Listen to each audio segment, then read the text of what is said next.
हनुमान, बालपन, शिक्षा एवं शाप folded hands. Hanuman ji के धर्म पिता वायु थे, इसी कारण उन्हें पवन पुत्र के नाम से भी जाना जाता है। बचपन से ही दिव्य होने के साथ साथ उनके अंदर असीमित शक्तियों का भंडार था। बालपन में एक बार सूर्य को पका हुआ फल समझकर उसे खाने के लिए उड़कर जाने लगे। उसी समय इंद्र ने उन्हें रोकने के प्रयास में वज्र से प्रहार कर दिया। वज्र के प्रहार के कारण बालक हनुमान की ठुड्डी टूट गई और वे मूर्छित होकर धरती पर गिर गए। इस घटना से कुपित होकर पवन देव ने संसार भर में वायु के प्रभाव को रोक दिया, जिसके कारण सभी प्राणियों में हाहाकार मच गया। वायु देव को शांत करने के लिए अंततः इंद्र ने अपने द्वारा किए गए वज्र के प्रभाव को वापस ले लिया। साथ ही साथ अन्य देवताओं ने बालक हनुमान को कई वरदान भी दिए। यद्यपि वज्र के प्रभाव ने हनुमान की ठुड्डी पे कभी ना मिटने वाला चिन्ह छोड़ दिया। तदुपरांत जब हनुमान को सूर्य के महाज्ञानी होने का पता चला तो उन्होंने अपने शरीर को बड़ा करके सूर्य की कक्षा में रख दिया और सूर्य से विनती की कि वो उन्हें अपना शिष्य स्वीकार करें।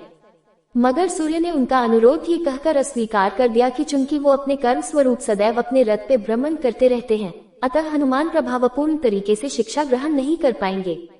सूर्य देव की बातों से विचलित हुए बिना हनुमान ने अपने शरीर को और बड़ा करके अपने एक पैर को पूर्वी छोर पे और दूसरे पैर को पश्चिमी छोर पे रखकर पुनः सूर्य देव से विनती की और अंततः हनुमान की सतात्यक दृढ़ता से प्रसन्न होकर सूर्य ने उन्हें अपना शिष्य स्वीकार कर लिया। तदोपरांत हनुमान ने सूर्य देव के साथ निरंतर भ्रमण करके अपनी शिक्षा ग्रहण की। शिक्षा पूर्ण होने के उपरांत हनुमान ने सूर्य देव से गुरु दक्षिणा लेने के लिए आग्रह किया, परंतु सूर्य देव ने ये कहकर मना कर दिया कि तुम जैसे समर्पित शिष्य को शिक्षा प्रदान करने में मैंने जिस आनंद की अनुभूति की है वो किसी गुरु दक्षिणा से कम नहीं है। परंतु हनुमान के पुनः आग्रह करने पर सूर्य देव ने गुरु दक्षिणा स्वरूप हनुमान को सुग्रीव धर्मपुत्र सूर्य की सहायता करने की आज्ञा दे दी। हनुमान के इच्छानुसार सूर्य देव का हनुमान को शिक्षा देना सूर्य देव के अनंत, अनादि, नित्य, अविनाशी और कर्म साक्षी होने का वर्णन करता है। हनुमान जी बालपन में बहुत नटखट थे। वो अपने इस स्वभाव से साधु संतों को सता देते थे। बहुधा वो उनकी पूजा सामग्री और आदि कई वस्तुओं को छीन झपट लेते थे।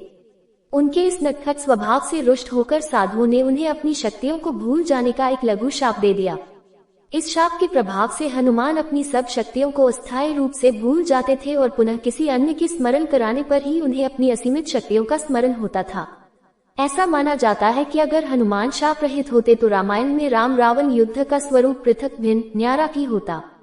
कदाचित वो स्वयं ही रावण सहित संपूर्ण लंका को समाप्त कर देते।